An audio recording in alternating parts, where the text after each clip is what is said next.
ክብራትና ክቡራን እንዴት ሰነበታችሁ?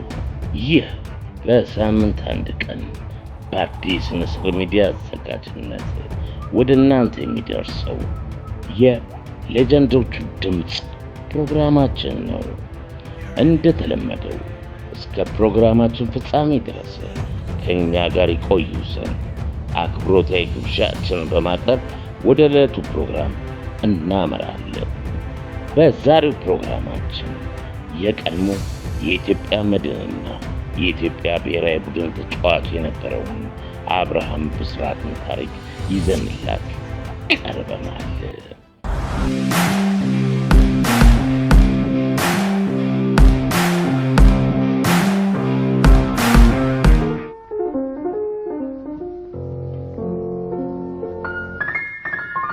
የሶስት የአፍሪካ ዋንጫ ተጫዋች ነኝ። ይህ ዝግጅት እንግዲህ ኤስኤፍኤን 42 ዓመት አንጋፋ እድሜ ያለው ተቋምና ፌዴሬሽን ነው።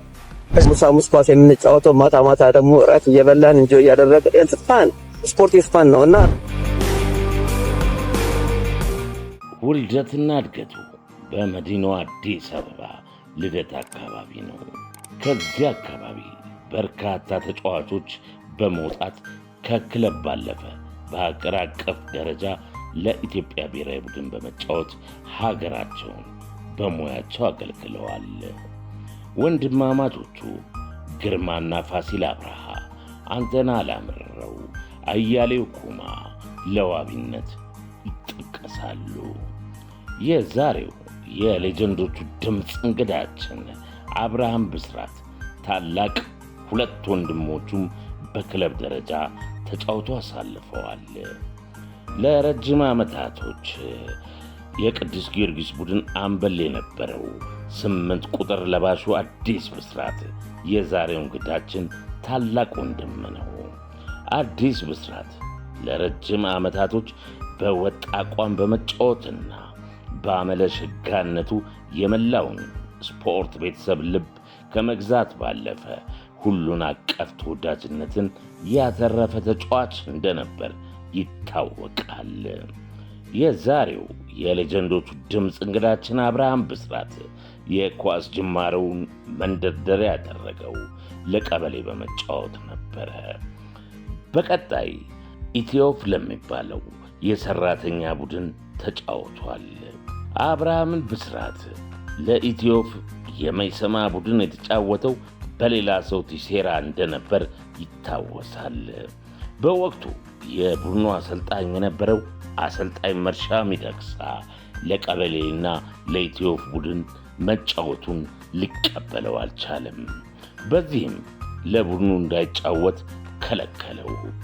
ከኢትዮፍ ለመቀነስ የተሰጠው ምክንያት የዕድሜው ለጋነት ነበረ። በወቅቱ በአሰልጣኝ ውሳኔ የተበሳጨው አብርሃም ብስራት የተሻለ ዕድል አጋጠመው። የመድን ድርጅት ቡድንን የመቀላቀል አጋጣሚም ተፈጠረለት። የቡድኑን የመሃል ሜዳን ከአብዲ ሰይድ ጌቱ መልካ ጋር በመጣመር ድንቅ ብቃቱን አስኮምኩሞናል።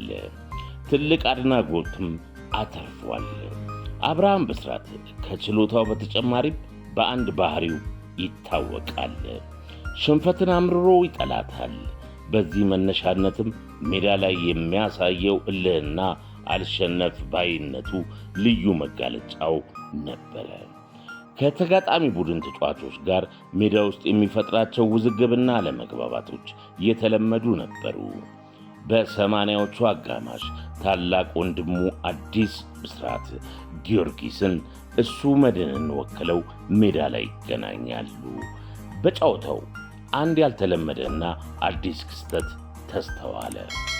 ሁኔታው ከተመልካች ባለፈው የሁለቱም ቡድን ተጫዋቾች ለአግራሞት ዳርጓቸዋል። አብርሃም ከጊዮርጊስ ተጫዋቾች ጋር በተደጋጋሚ የሚፈጥረው አለመግባባት በታላቅ ወንድሙ ዘንድ አልተወደደለትም። አብርሃም ጭቅጭቅን ትተህ አርፈ ኳስን ተጫወት በሚል የጊዮርጊስ አምበሉ ታላቅ ወንድሙ አዲስ ብስራት ገሰጸው። አብርሃምም በጣም ለሚወደውና ለሚያከብረው ታላቅ ወንድሙ ያልተጠበቀና አስገራሚ ምላሽ መለሰለት። አንተ ምን ያገባሃል? አንተው ራስህ ዝም ብለህ ተጫወታ ነው። ባልተለመደ ሁኔታ አዲስ ንዴቱን መቆጣጠር አቃተው። ትዕግስቱም ፍጹም ተሟጠጠ። ከቁጥጥር ውጭም ሆኖ ሜዳ ውስጥ ኃይለ ቃል የተለዋወጡበት ትዕይንት በስፖርት አፍቃሪው ዘንድ ሁሌም የሚታወስ ነው። አብርሃም ብስራት ከሜዳ ውጪ አይናፋርና የተረጋጋ ቢሆንም ሜዳ ውስጥ ሲገባ ግን እሱነቱን እስከሚያጠራጥር ድረስ ፍጹም ይለወጣል። እልህና አልሸነፍ ባይነቱ እንዲሁም ልበ ሙሉነቱ እጅን አፍ ላይ ያስከድናል። ከመድን በተጨማሪም ለአዲስ አበባ ምርጥ ለኢትዮጵያ ብሔራዊ ቡድን ተጫውቶ አሳልፏል። የኢትዮጵያ ብሔራዊ ቡድን ለኢንተርናሽናል ግጥሚያ ወደ ሞሮኮ ይጓዛል። ጣሊያን ሀገር ትራንዚትም ያደርጋል። ቀጣይ ሕይወታቸውን ታሳቢ በማድረግ ሮም ላይ 6 ተጫዋቾች ከቡድኑ ተለይተው ይጠፋሉ። ከጠፉ ተጫዋቾችም ውስጥ አንዱ ቀጭኑና ልበ ተራራው አብርሃም ብስራት ነበረ።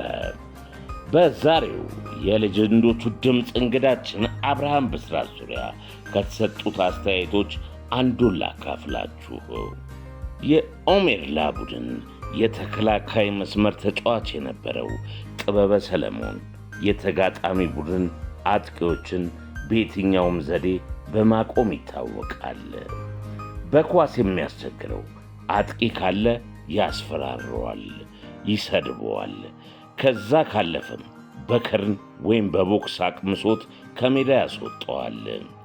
አንድ ተጫዋች ከዳኛ እይታ በሆነ መልኩ ሜዳ ላይ ተመቶ ቢወድቅ አልቢትሩ ባያየው እንኳን ለመገመት አይከብደውም። ጥበበን ፈልጎ በቀይ ካርድ ያሰናብተዋል። ጥበበን ሜዳ ላይ ተጫዋቾች ይፈሩታል። በአንድ ወቅት ከታዋቂውና ምትክ አልባው ጋዜጠኛ ገነነ መኩሪያ ሊብሮ ነፍሱን በአጸደ ገነት ያኖርልን ጋር ባደረገው ቃለ ምልልስ ተከታዩን ምላሽ ሰጥቷል። ሜዳ ላይ የሚያስቸግር ተጫዋች ነበረ በሚል ለጥበበ ለቀረበለት ጥያቄ አዎ አንድ ተጫዋች ነበረ፣ የመድኑ አብርሃም ብስራት በጣም ያስቸግረኛል። ሳስፈራራውና ስናገረው ምላሽ ይሰጠኛል። ብትመታውም አይቆምልህም። ይባስ ብሎ ኳሱን እየነዳብህ ፊት ለፊትህ ይመጣብሃል። የሰውነቱ አቋም ቀጭንና ደቃቅ ቢሆንም ችሎታውና ልቡ እንዲሁም ድፍረቱ ግን ያስገርመኛል በሚል ለአብርሃም ብስራት ያለውን አድናቆት ገልጾለት ነበረ። የቀድሞ ታዋቂ ተጫዋች አብርሃም ብስራት በአሁኑ ወቅት ቤተሰብ መስርቶ ካናዳ ውስጥ እየኖረ ይገኛል። በልጅነት ዕድሜው በፍቅር ከሚመኛት የሰፈሩ ልጅ ከነበረችው ከወይዘሮ ዘውድነሽ አስፋው ጋር ትዳርን መስርቷል። ልደታ ተጠንስሶ ጣሊያን ማረፊያውን አድርጎ ካናዳ ከከተመው የሁለቱ ጥንዶች ትዳር ቤተልሔም፣ ሰላምና መቅደስ በሚባሉ 3 ሴት ልጆች ደምቋል።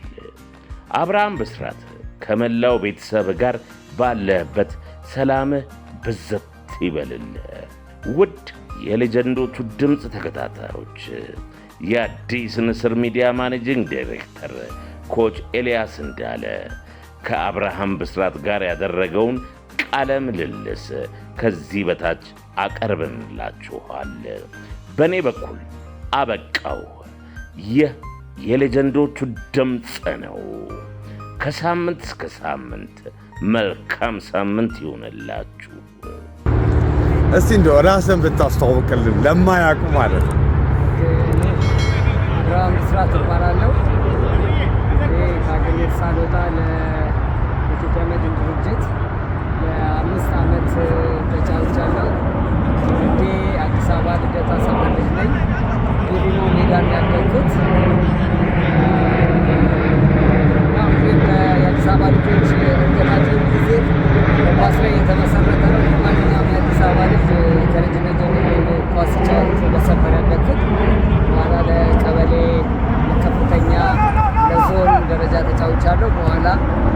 እያለሁ ሃይ ስኩል እያለሁ ኢትዮ ፎም የሚባል ቡድን ነው የጀመርኩት። ከዛ ሃይ ስኩል እንደጨረስኩ የኢትዮጵያ መድን ድርጅትን በካሳሁን ተካ ተመርጬ እዛ እስከ ሞታ በቃ ከመድን ድርጅት ሌላ አልተጫወትኩም። በ1992 በፈረንጆች ማለት ነው ከሀገር ወጣሁኝ። ጣሊያን ለ7 ዓመት ቆይቻለሁ። ጣሊያን ሮማ ከቆየ በኋላ ፕሮሰስ አድርጌ ወደ ካናዳ ካልግሪ 1999 መጥቻለሁ። ካልግሪ ውስጥ ሆኜ ኳስ ስጫወት ነው እስካሁን ያለሁት። እንደመጣው በ2000 ለቶሮንቶ ቡድን ተሰልፌ የዋንጫውን አንስተናል። ያኔም የኮከብ ጎል አግቢና ኮከብ ተጫዋች ሆኜ ተሸላሚ ሆኜ ኢትዮጵያን አየር መንገድ ነጻ ትኬት አዲስ አበባ ደርሰው ሰጥቶኛል። እስካሁን ደግሞ በአሁኑ ሰዓት የካልግሪን ቡድን በአሰልጣኝነት ይዤ ሰከንድ ዲቪዥን ነው የምንጫወተው። በዛ ሁኔታ ነው ያለ ነው። በአሁኑ ሰዓት ጥሩ ልጆች አለ ከ20 ሚርስ በታች ያሉ ከ10 ልጆች በላይ ይዘን የመጣ ነው እና ውጤታችን ያው የመጀመሪያውም ስለሆነ አላማረም ልጆቹ እና እንዴት ነው እስቲ የተደሰትክበት ያዘንክበት ነገሮች ካሉ? ያው በኳስ ጨዋታ ብዙ የሚያስደስቱና ብዙ የሚያስከፉ ነገሮች አሉ። ከተደሰትኩበት ነገር ገና መድን ድርጅት በገባው አመት የአዲስ አበባ የጥሎ ማለፍ ሻምፒዮና ሆነናል። ያኔ በቃ አንደኛ ጀማሪ ስለሆንኩም በቃ እዛ የዛለት የተደሰትኩት በጣም ከፍተኛ ደስታ ነኝ። በኳስ ያዘንኩበት በኳስ ያዘንኩበት አንደኛ 5 ዓመት ብቻ ነው የተጫወትኩት። ብዙም ይህን ያህል የሚያሳዝን ነገር የገጠመኝ ነገር በኳስ ዓለም ውስጥ የለም። ማለት አገር ቤት ያለሁት አጭር ጊዜ ውስጥ ነው የወጣሁት። 5 ዓመት ነው በህይወቴ ታሪክ ህይወቴ ሊለውጥ የሚችል ነገር ጣሊያን ሮማ ከገባሁ በኋላ ክለብ አግኝቼ የኢትዮጵያ ፌዴሬሽን በወቅቱ ባልሳሳት 1994 ላይ መልቀቂያ የጣሊያን ፌዴሬሽን ጠይቆት የኢትዮጵያ ፌዴሬሽን መልቀቂያ ስለከለከለኝ በዛ ምክንያት ኳስ አቁሜያለሁ እንጂ እንደወጣኝ በ2 ዓመት ውስጥ ሴሚ ፕሮፌሽናል ክለብ አግኝቼ ለ1 ወር ከነሱ ጋር ተዘጋጅቼ ነገር ግን በመልቀቂያ ማጣት እና የሚገርመው ግን ሁሉ ነገር ለመልካም ነው ይባላል። ያ ፌዴሬሽን መልቀቂያ አንሰጥም የሚል ደብዳቤ ለጣሊያን ፌዴሬሽን የጻፉት ደብዳቤ እሱን ይዤ ነው እኔ ኬዝ ሆኖኝ ወደ ካናዳ እና ይሄን ይመስላል። እሺ ሲያትልን እንዴት አገኘህ? ሲያትል 2-3 ጊዜ መጥቻለሁ። ለምን እዚህ ካልግሪ ዌስተርን ካናዳ ነው እና ከነ ሲያትል ጋር ከዚህ ቀደም ውድድር አብረን እናደርጋለን እና ሲያትል ወደ 3ኛ 4ኛ ጊዜ ነውና አሁን ግን ራሱ አጀማመሩ ደመቅ ያለ አጀማመሩ ደስ ይላል እና ጥሩ እንትን አለው፣ አትሞስፌር አለ፣ የኢትዮጵያዊነት ጥሩ ስሜት አለ። በዚህ ላይ ይሄ ውድድር ደግሞ በጣም እኛ የቀድሞ ተጫዋች የምንወደው ብዙ እንዴት ነው የደጋፊዎቻችንን ተጫዋቾች አብረን የተጫወትን ብዙ አመት ከኛ በፊት የነበሩትን ተጫዋቾች እነሰብስ በስም የምናውቃቸው እዚያ አብረን ተገናኝተን ያው አብረን እየተጫወትን ፕራክቲስ እያደረግን ነው። ያ ትልቅ ነገር ነው። አንድ ልጨምር እስቲ እንዳለ ብርቄ ቦቸራ በዛ በኩል አብረው በደንብ ታስታውሳቸዋለህ እንዴ? ቦቸራና በማን እንዳለ አንዴ ነው የመጡት፣ አንድ ላይ ነው እነሱ የመጡት። እኔ 1 ዓመት ከገባው በኋላ ነው። በቃ ያ አመት በጣም ድንቅ የሆነ ቡድን ነበረ መድን ድርጅት የነበረው እና በጣም የነገሳችሁበት በጣም ነው የምናመሰግነው። መድን ጥሩ ነበር በዛ ጊዜ፣ ጥሩ ፍቅር የነበረው ጨዋታ ነበረ፣ ቡድን ነበር። ስላደረክልን ነገሮች በጣም እናመሰግናለን። ሀገራችን እናመሰግናለን። በጣም ስላከበራችሁኝ አመሰግናለሁ። ቴንኪ የዜማ የቅኔ የቀሳውስት ሀገር የተናገረው ወገንም ጎንደር የተናገረው ልክ እንደ ነብይ ቀድሞ ያለመው የሚሆነው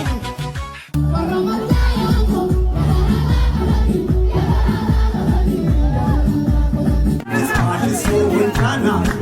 is Kichame Adagara Sala Baba Ereza Goba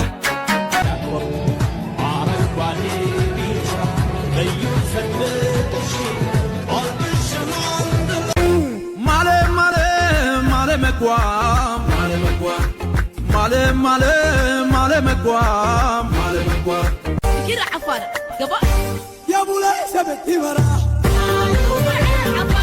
Ya Bulay Sabeti Bara